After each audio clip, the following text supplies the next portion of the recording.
Yes, I begin to thank the King Baudouin Foundation, Julie Ranson Fund, and Queen Fabiola Fund for the opportunity that give us to implement new research on transition, but also clinical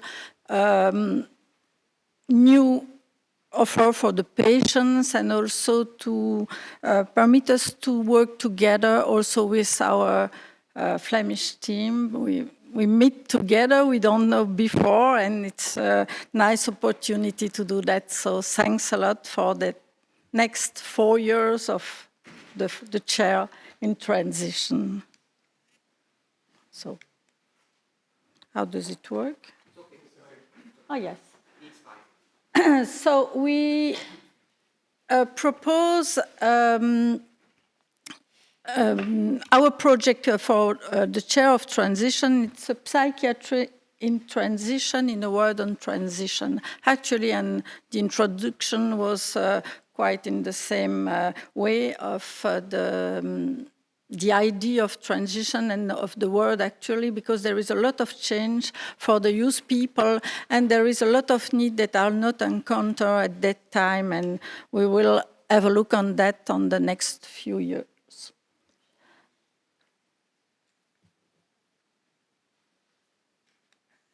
Okay. I want also thank all my collaborative team. I'm not alone to propose the chair. I have the help of Marie Delay, which is head of the Child and Adolescent Department in the Erasmus Hospital, Charles Cornreich, which is an adult psychiatrist, head of the psychiatric department in Hôpital Bruckmann, and Hélène Nicolis, which is an outpatient psychiatrist, child and adolescent psychiatrist at Centre de Santé Mentale de l'ULB. And I also present you the 3 young students, PhD students in child and adolescent mental health and also adult mental health. So it's a collaborative and, I hope, cohesive team. Dr. Simone Marchini, Dr. Johanna Reis, and Dr. Anthony Deleu. They are all working with me to present the project now. So when we propose that, we know that there are specific needs, and it was present just before, that are not actually encountered between CAMS and HAMS. And there is a lot of specific needs at the age of adolescent. You have said that there is a median age of onset of psychiatric symptoms were around 14, so it's very earlier, and usually it's not repaired at that time. There is also early or prodromal symptoms that are not specific and more fluctuating than in adult patients. There are also adolescent-specific risks. You have spoke about that, and all the studies have found that the coverage of psychiatric level of care is the lowest between 16 and 24 years. And there is also difficult access for that specific population because of financial, but also stigmatization reasons, and also because of specific troubles that are usually found in adolescents, such like ADHD or eating problems or personality disorders, or sometimes also addictions. There are also particularities of that age of the life because of physical and pubertal change, emotional related to particular neurodevelopmental aspects of the brain modification at that age. I will continue on that. And we know actually that the brain will be more adult around 24. There are also psychosocial factors and life events that are difficult at that age. Gender identity, schooling, education, beginning of words, integration in the peer groups, romantic and sexual relationship, family mutations also, modification of authority, migration, impact of new technologies, and so on. And there is a lot of challenge at that age group. There is also a great difficulties for young people who are suffering from neurodevelopmental disorders such as autism, ADHD, and also sometimes learning disabilities and so on. And when they are passing the transition period, sometimes it's difficult for them to find some help in the adult systems. There is also a great risk of interruption of care related to poor prognosis, as if people fall in the wall, as it was published before, they increase comorbidity. And it's also a challenge to reduce comorbidity with helping this young at that age. So we need to increase collaboration and also to plan movements from camps to hams.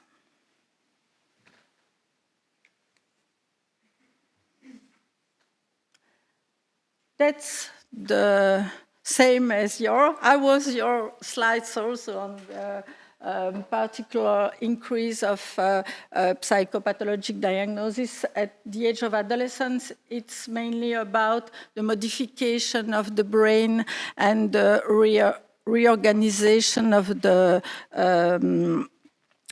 brain at that time. But perhaps Mario Dilkrebs will speak about that in the end of the morning.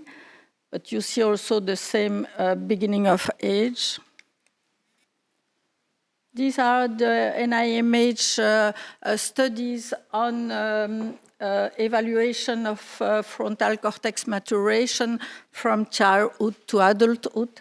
And that's kind of research that have proved the end of maturation around 23, 24 age old.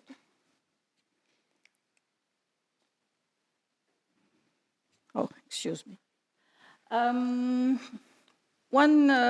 What is also important at the age of adolescence is the imbalance between emotional brain and rational brain. At that time, there is hypoactivity of frontocortical regions which are immature, and this frontal cortex is implicated in executive function, planification, control of behavior, and it's immature at the time of adolescence. At the opposite, the emotional brain is much more hyperactivated in the amygdalian regions. And it's implicated in emotions, stress, and conditioning, but also that's kind of difference of functioning in the brain explain a part of the risk that adolescents use to take at that age.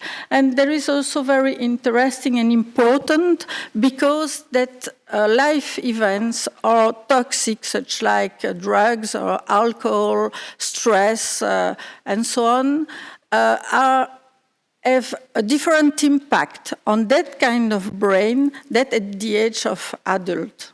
So that's why the period of adolescence is a fragile period to begin psychopathology.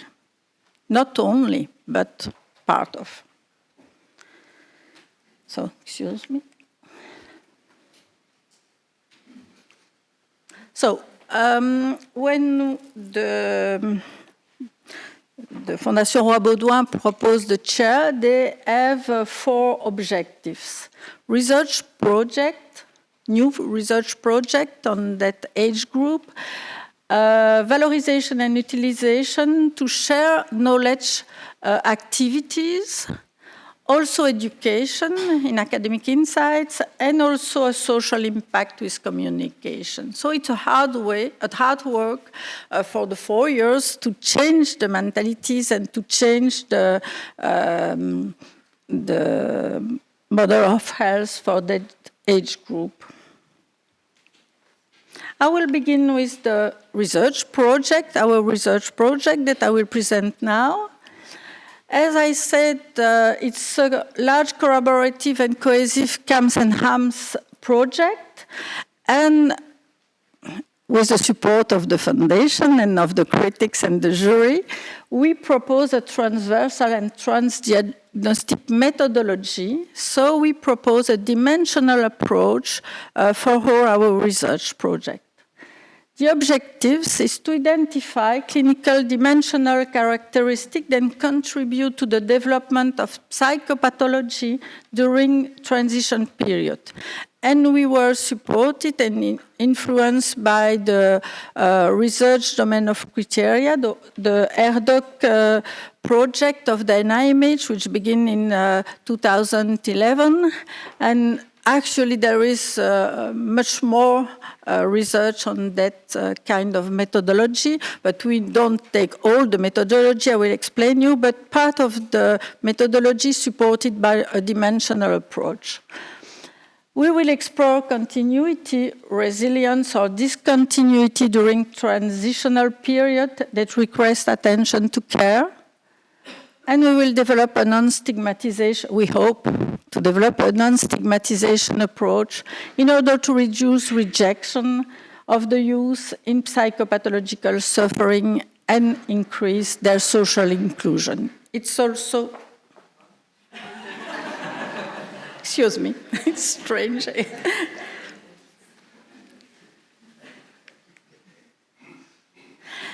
That's why we call transition psyche in a word of transition, because actually it's also an interesting change of paradigm for research and also the comprehension of psychopathology.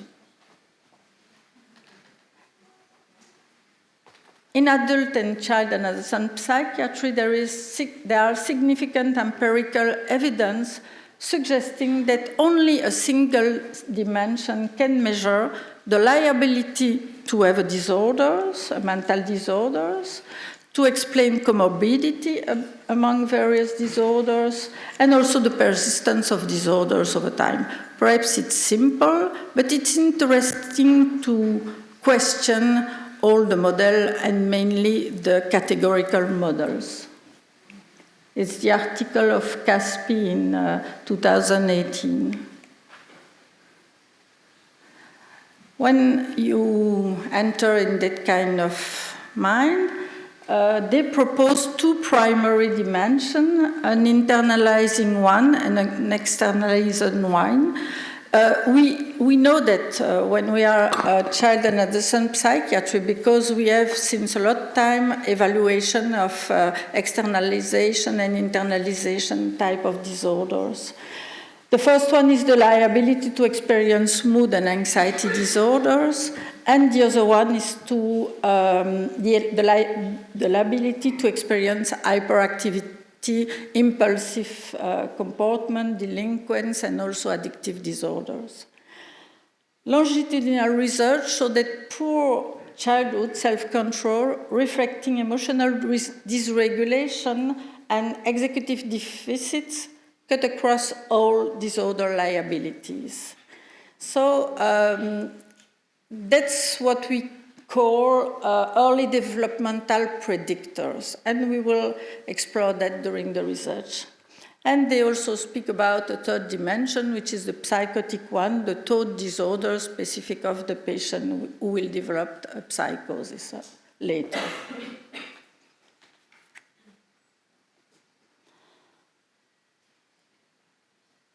Most mental disorders now in the RDoC domain are now considered mainly qualitatively different from normal people and or in a continuum.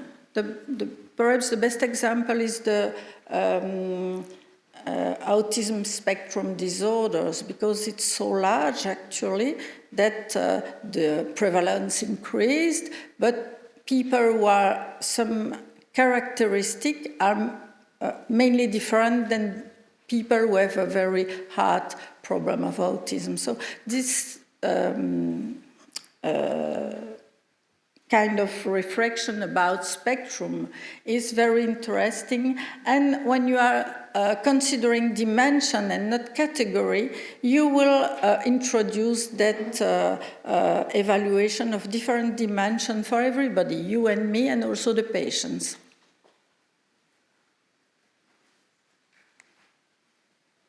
That's the RDoC framework with 4 dimensions.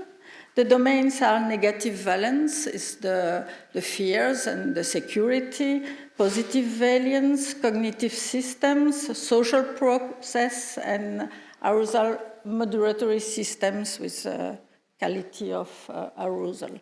And there are different kind of research. We will focus on self-reports and behavior in our research, but perhaps we can also add some neurophysiological evaluation. We will think about that in additional research.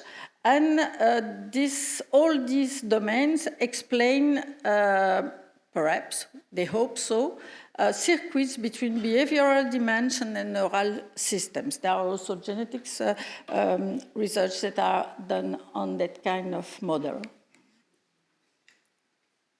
The principle is to develop a framework to study the psychopathology based on dimension of observable behavior and neurobiological measures. To identify, they hope, actually, to identify fundamental components that may span multiple disorders.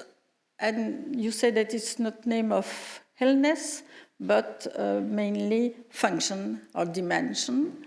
To determine the full range of variation from normal to abnormal, and also to integrate different components from environmental behavior, genetics, and experiential components.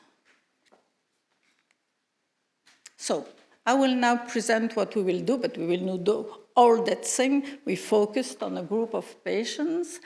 The recruitment was a 6 group of 50 youths at the age of 17, which is the first time of the study, and we propose to reevaluate them 2 years later, and we hope 4 years later. But you know, longitudinal studies are quite difficult, but it's our hope, actually. The 6 groups are patients with neurodevelopmental disorder during childhood and adolescence, such like autism, ADHD, or early signs of psychosis. Inpatient with acute psychiatric disorders, with inpatients at the age of adolescence. Outpatient under stress, psychological stress, in outpatient consultation. Outpatient with specific addictive disorders, not only drugs, but also tablets and games, alcohols, and so on. We also propose a compare group of youth in aide à la jeunesse, service résidentiel pour jeunes. It's the Flemish part, it's, you know, not depending of psychiatry. And it's not the same way in the south and in the north, but it's the same patients. And also a control group of young people at 17 years old. At the beginning of the study, we will do a general database with sociodemographic profiles of the patient, detailed developmental and medical history, because also of perinatal events, quality of life, incident of life events, the different difficulty, neglected, and all things like that, family functioning, interpersonal relationship, and social adaptation at the beginning of the study. We use the milestone instrument to evaluate at the first time the transition readiness and appropriate measure, to have a beginning of the measure. And we also use the ONOSCA, which is a care need assessment at the beginning. The different scales that we will use for the different dimensional aspects is first the general psychopathology scale, internalization and externalization symptoms, the Aschenbach, with the U self-report, impulsivity, compulsivity, depressivity, suicidality, emotional regulation axis, and also cognitive functioning, because it's very important. We will use a brief IQ, and we will evaluate the executive function and also cognitive insight, but because it's pretty interesting to the patient who will need transition.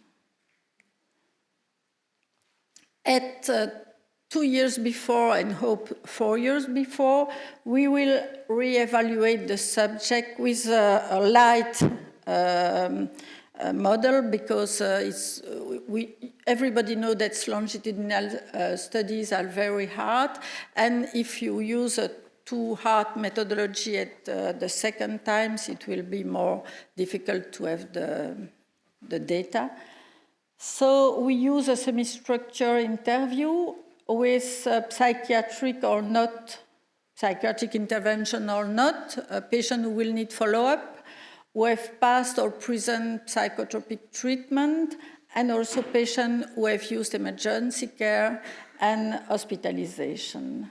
We will check the quality of life, and we will use the milestone instrument to the transition-related outcome measures.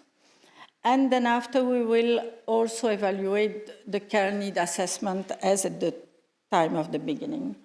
And we had a therapeutic alliance questionnaire. So that's a hard project, but we hope with the help of the PhD student that we will encounter all these things to do. One of the second points for the chair is sharing knowledge activities.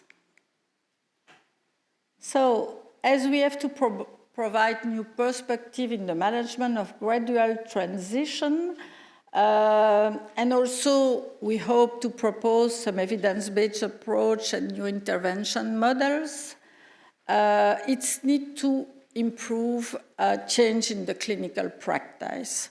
Because usually, there is only transmission, so you transfer your patient from child adolescent psychiatrist to adult psychiatric without transition. It doesn't work. That's the patient who are falling in the hole. So we have to deliberate a planned movement from child to adult psychiatry, such like pediatrists do for chronic pediatric disease. Diabetes and also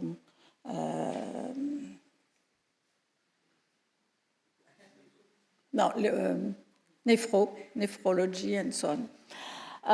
They have model of transition in pediatrics, but there are few. There are in the world, mainly in Netherlands, and now begins also in France, but last year, there are only 11 studies on transition in psyche around the world, so there are few models about that. So we have to work on that. And it's not simply to stop care and to begin in a new department. The transition must be gradual, prepared by meetings between professionals and also the parents, the patient, and also the parents. We don't need to forget the parents, with a movement of parallel work and a systematization of that transfer for patients who need transition. Not all patients who have asking help at the time of adolescence need transition to adult psychiatry, but patients who need that, we have to prepare that and to work both to do that. And it will, we hope, reduce the stigmatization in the general population, as if we don't work on that transition, people will increase comorbidity, mainly addictive problems, but also suicidality,